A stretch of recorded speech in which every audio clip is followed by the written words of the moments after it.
Subhanallah. Ya Allah.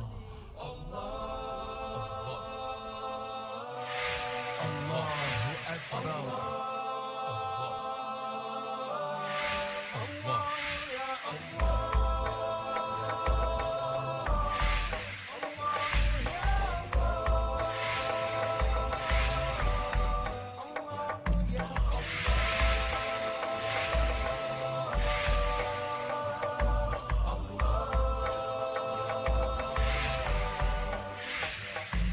Bismillah, wa salatu wa salam à Rasulullah. Le prophète Mohammed sallallahu alayhi wa sallam, sur lui la grâce et la paix, il était illettré, il savait ni lire ni écrire, il venait des déserts, ça fait plus que 1400 ans avant ça. Et aujourd'hui, notre frère suisse converti à l'islam, il va nous parler, Inch'Allah, de un des miracles scientifiques qui sont découverts dans le Coran. Au nom de Dieu, le tout clément, le tout miséricordieux, laissez la moisson en épi.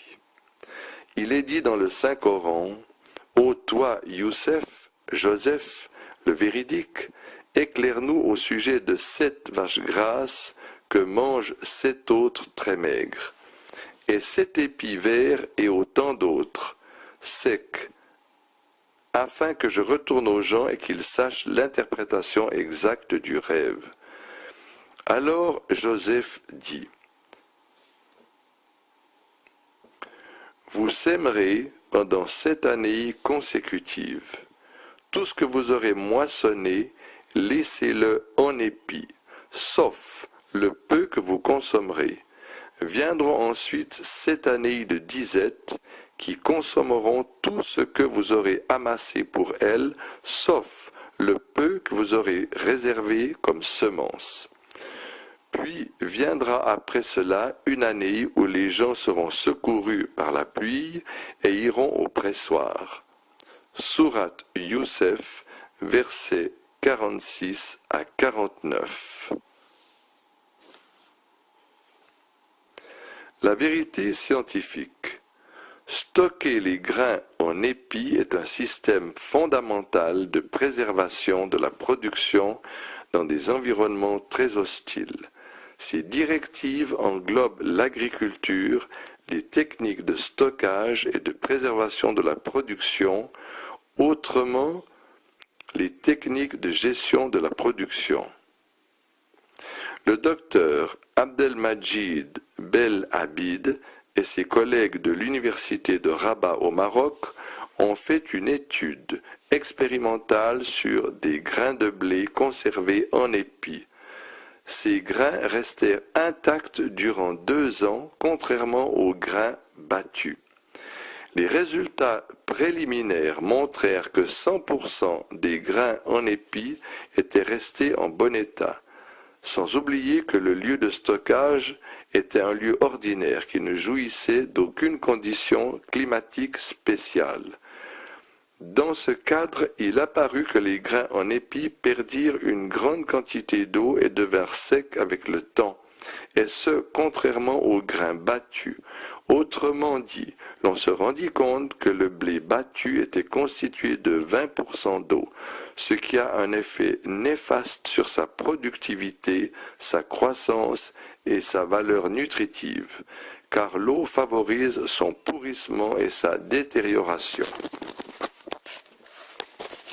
Puis les chercheurs comparèrent les facteurs de croissance des grains restés en épi et celles des grains battus, et ce durant 2 ans. Les résultats furent les suivants. Les grains en épi s'avérèrent plus croissants de 20% du point de vue de la longueur des racines et de 32% du point de vue de la longueur des tiges, après quoi les chercheurs évaluèrent les protéines et les glucides qui restaient intacts. Concernant les grains battus, ils perdirent 32% de protéines après 2 ans et 20% après 1 an. Quant aux grains en épi, ils ne perdent rien du tout. Aspect miraculeux. Il est dit dans le Saint-Coran, « Tout ce que vous aurez moissonné, laissez-le en épi, ce qui veut dire que préserver les grains en épi est la bonne méthode de préservation des grains à long terme. Il y a 2 remarques scientifiques qui ont trait à ce verset. La première, la détermination de la productivité des semences à 15 ans réparties comme suit. 7 années de vaches grasses, pendant lesquelles les gens sèmeront et récolteront sans coup férir, suivies de 7 années de vaches maigres qui seront suivies de l'année du retour à la fertilité, au bout de laquelle les gens se rendront au pressoir. Et ces expériences scientifiques ont prouvé que les semences gardent leur facteur de productivité et de croissance durant 15 ans au maximum. Deuxièmement, le procédé de stockage mentionné dans le Coran en ces termes, tout ce que vous aurez moissonné, laissez-le en épi, est le procédé qui s'avéra dans l'étude expérimentale comme le procédé le plus fiable. Ainsi devint-il évident que la meilleure méthode de stockage est la méthode indiquée par le prophète d'Allah, Youssef, salut sur lui, méthode qu'il tint de la révélation divine.